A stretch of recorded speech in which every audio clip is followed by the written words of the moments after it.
Water is good. Is this tap water or is this bottled water? Nice. I don't even care. It still has bubbly. His has bubbles. Mine's flat. This one's Perrier. They know. Oh, Perrier. You're good. You want to do the hands? To be honest with you, I knew he would do well.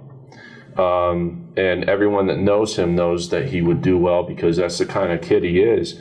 But I didn't think he'd make it through the full 24 hours, and the kid did.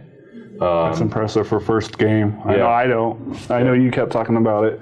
You made 11 hours the first one? My first game at Pine Plains, too, I cannot even describe how little I knew about what I was getting into. I just had no idea. So we got out there. I'd never done anything remotely that long. Longest I'd done was a 4-hour game.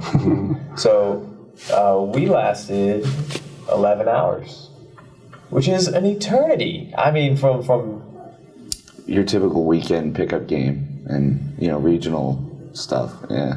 I mean, it's 11 hours is a long time. I lasted 11 hours out of 24, and I can't even tell you I felt very pleased with myself and very satisfied with my performance because we went in there, we got a ton of kills, we ran through the alleys, we were everywhere, we were nowhere, it was an amazing game for us, something we'd never done before. But man, I slept. Yeah. I'll admit it. The whole second half of the game. These kids today at Guernsey, who prepare for everything? Well, yes and no. I mean, their gear was very similar to mine. I mean, just as a not pro gear in many ways. Not to knock them, but simple. Simple gear. And I want to say they went 14 or 16 hours before sleeping. And then they woke up in the morning and went more. I didn't do that. My first time, I'm just so impressed with the sport, what it's doing to people, where it's taking them personally.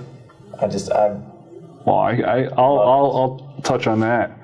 You think about a 24-hour scenario game. Okay, starts at noon on Saturday, goes until noon on Sunday. What did you do Saturday morning before we even played?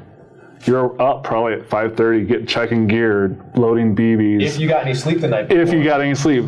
My first game was at Pine Plains 1, and I had a hotel room the night before. I went, checked into the game, walked around, did this, did that. I left, got a good dinner, good night's rest. I slept maybe 2 hours. I'd sit there in bed and okay, check the clock. When do I gotta go? I gotta get to the field. I can't be late. I get to the field. Yeah, I was at the field, I think, at 6:30 the next morning. And everyone's like, what are you doing? I'm like, getting ready. I need to get ready. And I still remember it. I mean, that's back when we used to learn mount tactics and squad, how to move in a stack going up into a door to go do a room clear. They teach that back in the original Pine Plains, but now since I know us as being veterans, they kind of let it fall on our shoulders now to teach others what we've learned over the years. Because how many games have you been to? Many. How many times do you want to go over that same course? I mean, it's a nice refresher. Yeah. I mean, but it's on our shoulders to say, hey, try this, guys. If you see something bad in a technique, I go up to people all the time in my local games and even, some of the bigger games, say, hey, try this. Think about it this way. Don't, I'm not trying to tell you how to do it your way, but just think about doing it this way. And to me, that's satisfying, teaching someone that, I don't know him off the street. I just met him 2 hours ago out in the parking lot saying, oh, we're going to go to this little city down this road and shoot each other with BB guns, I'm still a kid. My birthday's coming up next door, actually in a few days, and I can't wait because I'm just I'm a little kid. I want to go back. Like you said it. I think someone either let's go get a steak dinner or let's go out and play some more. Let's go to bed and get a shower and this and that. And I'm ready to go again, even though I just stayed up and I did take a nap too. I ain't gonna lie. I did fall asleep this game a little bit just because I was hiking up a mountain earlier in the day and we didn't make it that far. And it's funny, like you said, the major puts a lot of the stuff on us at this point, at this level, for us to show the new guys, the greenhorns, if you will, how to do it and how to last. Because that's the ultimate thing. I mean, granted, everybody wants to see the scoreboard in their favor, but what does he tell the games are won between 2 and 6? 2 and 6. And I've seen, all of us at this table have seen it religiously through almost every event. It almost doesn't even matter where it is, but it always happens between that time. That's when people, they feel like they can be comfortable in the dark and just kind of, whatever happens, and we'll make it up in the morning. And it doesn't work that way. And I'll interject, because I've been there and I felt this.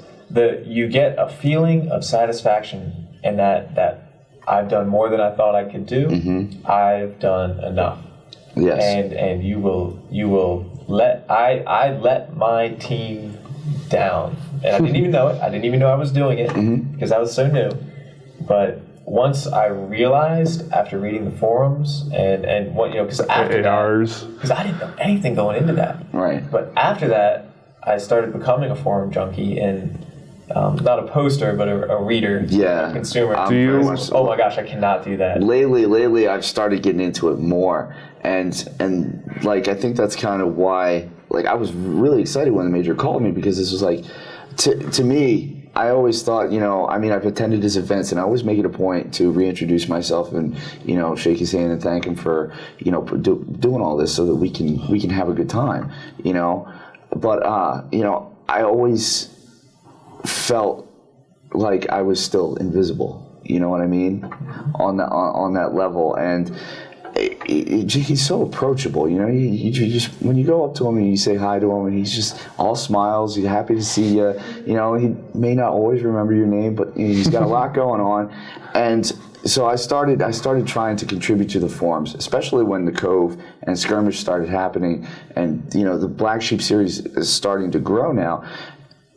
He's asking for contributions of the player base that has attended Pine Plains and attended the Cove and to post up on our experiences. So I've really gotten into starting to do that to kind of to show the new blood what it's all about. But I think the major put up one of those memes that said it best. It's like trying to explain the wall and his events is like trying to explain colors to a blind person, because until you're there, until you've seen it all, and done it all, it's like, how do I explain this to you? I did it even with one of my own guys, Mac West. He was so against going to the Cove because all he wanted to do was kick indoors at Pine Plains, and Pine Plains got canceled. So I was like, look, dude, I tell you what, I'm gonna pay for your ticket.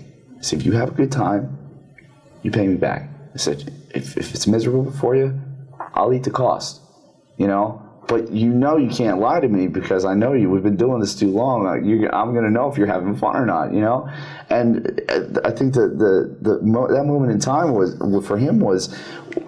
our squad with a squad of Canadians, and we're bounding Overwatch down this ridge line toward the outlook or overlook, and we just stopped for a second because there was this view down into the valley, and we just kind of stopped and looked for a second, and we're like, this is, you never get to see this kind of stuff at Pine Plains or anything. It's not the woods game that everybody wants to make it out to be. It's an experience, and it takes us all back to our roots and the places that we play, but it's on such an enormous level, it's almost impossible to comprehend until you're there, and he had a fantastic time. Paid me back. So, you're like, yeah. I was like, thank you. And it took him a little while. He did it in installments, but he got it back to me. Well, you talk about experiences. I mean, this trip out here to Wyoming to play at Guernsey is just an experience in itself with the scenery of this country out here. I spent some time out here years ago, and when I heard that Black Sheep was going to do an event in Wyoming, I immediately went to Southwest and I booked a ticket because it was an excuse to come back west at the time. And when John called me and asked me to do the XO role with Christian, I was like, I already bought the ticket. You know, he goes, wow, really? He I'm goes, coming out to play. I'm going to shoot people, but you know. and you know, and then you know, we joked around a little bit about it. And one of the things in the few short years that I've gotten to know John is because we live somewhat close together. I think we developed a personal relationship, a friendship, and we talk quite a bit about this sport, about the past, about the future. We bounce ideas off of each other on a regular basis, but we also talk a lot about things that have nothing to do with airsoft. And when I got done talking to John about this role, I realized one of the things that's unique about him in any sport also is just his leadership. You know, that's when you mentioned before that you thought you were a ghost or you were invisible to him. He notices it, and he may not acknowledge it, but he notices the players that have the ability to do what he asked us to do this weekend. And when it comes down to it, he knows where to go. And that's when, you know, we find out, you know, what he needs from us and what we have shown him in the past through his experience. I'm tired. I lost my train of thought there. Well, no problem. Black Sheep has incredible vision for the sport and where it can go and what it can do. But that's from his background, though. Well, I mean, What is his title? Yeah, he really. No, the major. That's right. Yeah. I mean, he's an old commander of the U.S. Army. I mean, he's done it. I mean, like he says to us, you know, in briefing, these are missions that I've probably been through or I've seen or learned about and stuff, and he just wants to bring it back to the people. I mean, like I asked, who was military here? And you guys weren't military, right? I'm a civvy. You know, if I get to go do this stuff, play military, I'm just ear to ear smiles. I'm like, yeah, let's go do this stuff. And I mean, and some of the stuff that we get to see and do, who would ever thought we would have done this?